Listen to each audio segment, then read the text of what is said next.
Good morning বন্ধুরা, আমি অঞ্জন। আমার ব্লগে যারা যারা নতুন, প্লিজ আমার চ্যানেলটা একটু সাবস্ক্রাইব করতে, যারা যারা সাবস্ক্রাইব করেছে তাদের অসংখ্য ধন্যবাদ। বড়দের প্রণাম আর ছোটোদের ভালোবাসা জানিয়ে আমি আমার ভিডিওটা শুরু করলাম। ভিডিও কেউ স্কিপ করো না। চলো তাহলে ভিডিওটা তোমাদের সঙ্গে শেয়ার করা যাক। ভিডিওটা কিন্তু বড় না, ভিডিওটা একটা ছোট্ট ভিডিও তোমাদের সঙ্গে শেয়ার করছে। আর তোমাদের ভালোবাসা ও একান্ত অবশ্যই তোমরা ভালোবাসা দিও। চলো তাহলে আমি এখন কী করছি বলো তো, সকালকার খাবার। আর সকালে কে কী খাও সেটাও প্লিজ কমেন্ট করো। আর আমি কী করছি, ভাজবো লুচি, সেই জন্য ময়দাটা মেখে নিচ্ছি। আর ময়দা মাখতে লুচির এক্সপার্ট কে সেটা বল। আমি কিন্তু লুচির ময়দা মাখতে এক্সপার্ট না, কিন্তু আমার মা লুচির ময়দা মাখতে দারুণ পারে। আর লুচিটা যদি ফুলকো ফুলকো হয় তাহলে দারুণ লাগে। আর লুচি দেখছো তো আমার ফুলকো ফুলকো হচ্ছে না, লুচি ফুলছে না, লুচি হয়ে যাচ্ছে বাখর। এই বিস্কুটটা হয় বাখর বিস্কুটের মতন। কিন্তু কী করবো, যেটা হবে সেটাই তো খেতে হবে, কিছু তার করার নাই। কারণ যদি কোনো কিছু তুমি করতে না পারো, সেটা তুমি যেমন করবে সেটাতে তুমি সন্তুষ্ট থাকতে হবে। কারণ তোমাকে সেটা শিখতে হবে না। এই দেখো লুচি ফুলে গেছে, ফুলকো ফুলকো লুচি হয়ে গেছে, দেখতে এইটা তো ভগবান যদি সাথ দেয়, আর আজ কপাল যদি সাথ দেয় তো অবশ্যই হবে। আর ছেলেকে দেখেছো তো, ছেলে গ্যাসের উপরে বসে আছে। আর আমি ওর ভিডিওটা কেন করলাম, কারণ ও ওই রকমই করে সেম। হয় গ্যাসের উপরে বসবে, না বিছানার উপরে বসে খাবে, একদম টাইম মেনটেন করে কাজ করে না। যেটা করার দরকার সেটা তো করেই না, যেটা করার দরকার না সেটা অবশ্যই করে। ওর এটাই নিয়ম। যেমন এখন দরকার নাই কিন্তু আমার পাশে দাঁড়িয়ে থাকা, এখন পাশে দাঁড়িয়ে আছে, এখন দরকার ওর পড়ার, কিন্তু ও করে না। এত বকি তাও পারে না, কারণ এটা একটা নিয়ম আছে। ছোট বড় বলি কথা না। কারণ কেউ যদি নিজের বুদ্ধিতে না চলে, তাকে হাজার বুদ্ধি দাও সে কখনোই চলবে না। কিন্তু তাও কি বুদ্ধি তোমাকে দান করতেই হবে, ওটাই একটা ব্যাপার। আমার ছেলেটাও তাই, নিজের বুদ্ধিতে কম চলবে, আমার বুদ্ধিতে কম চলবে, নিজের বুদ্ধিতে বেশি চলবে। সেই জন্য বেশি পাকামো করবে আর পড়াশোনায় বেশি গাফিলতি করবে।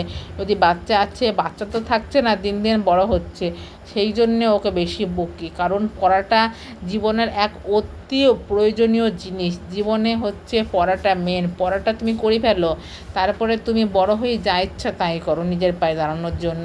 কিন্তু মেন যখন পড়ার টাইম, তখন যদি না পড়ে তুমি আজে বাজে কাজ করো, বড় হয়ে তুমি কি চাকরি পেলে না কী পেলে না সে পস্তে লাভ নাই। কারণ ছোটোবেলায় তো তুমি গলতি করেছো, তাহলে বড় হয়ে কী করে পারবে।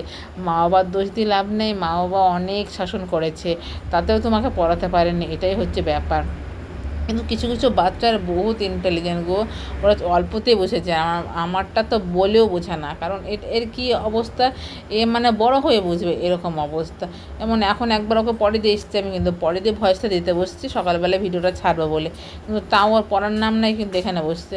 এবার তোমরাই বলো। আর তোমাদের সঙ্গে গল্প করতে করতে কিন্তু আমার সকালকার খাওয়া, দুপুরকার খাবার টোটালি সব কমপ্লিট করা হয়ে গেছে।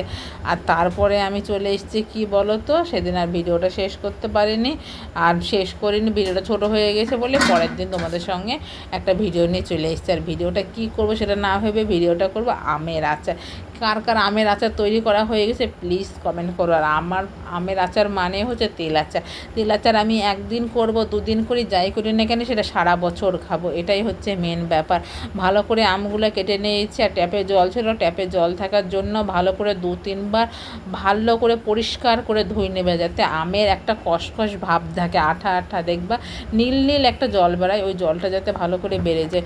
এবং তারপরে কি করবা তোমরা, আমগুলোকে একদম সুন্দরভাবে কেটে নেবে। আমগুলো বেশি মোটা মোটা করে কাটবে না, আমগুলো একদম নর্মালভাবে কাটবে। কেটে তখন ওর মধ্যে একটু লঙ্কা দিবে আর রাই দিবে আর লবণ দেবে। লবণ তো মাস্ট দিতেই হবে। তারপরে তোমরা শুকাবে, আমি বেশি শুকাবো না। আজকে যে যেমন তাপমাত্রা পড়ছে সেই অনুযায়ী তোমরা একদিন রোদে দিয়ে দিবে। ওই একদিন রোদে দেওয়ার পরেই গরম তেল করবে, গরম তেল করে তেলটা ঠান্ডা করে তখন মশলা দিয়ে কোটোতে রেখে দেবে। মশলা কী কী দেবে, মশলা দিয়ে বলতে গুঁড়ো মশলা, মৌরি, মেথি, কালিজিরি, শুকনো লঙ্কা আর কি, আর কাঁচা লঙ্কা কেটে দেবে। এইটুকুনাই ব্যাস। আজকের মতন ভিডিওটা এই পর্যন্ত। Bye bye friend.